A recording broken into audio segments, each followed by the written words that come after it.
Sa may China? Ano nga ba kasi ang West Philippine Sea? Ang West Philippine Sea ang tawag sa bahagi ng South China Sea na kabilang sa 200 nautical mile exclusive economic zone ng Pilipinas. Ang narinig ko is about, yun nga, sinasakop ng China ang West Philippine Sea natin. Tama si ate. Kabilang sa West Philippine Sea ang bahagi ng Spratly Islands at Scarborough Shoal na patuloy na inaangkin ng China.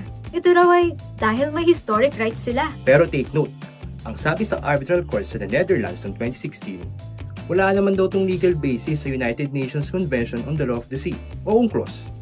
Ang kaso, hindi ito kinikilala ng China.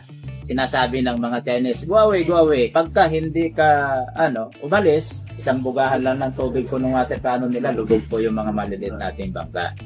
Sarili nating pangisdaan, yung lugar, pero ang nangyayari, para pa po tayong magnanakaw. Yung arbitral ruling ay nagagamit ng parating nating bansa. Kaya lang, ang pagkakaiba sa kanila, yung gobyerno nila, talaga pag pumasok ng mga Chinese Coast Guard, i-apprehend nila yun. Wala talagang konkretong plano na dapat offensive na aksyon ang ating gobyerno. Hindi pwede na mangingisda tayo, dito na lang tayo sa dati, kung saan tayo nakatira. Hindi na obra yun. Malaking epekto sa ating kabuhayan at ramdaman natin yan.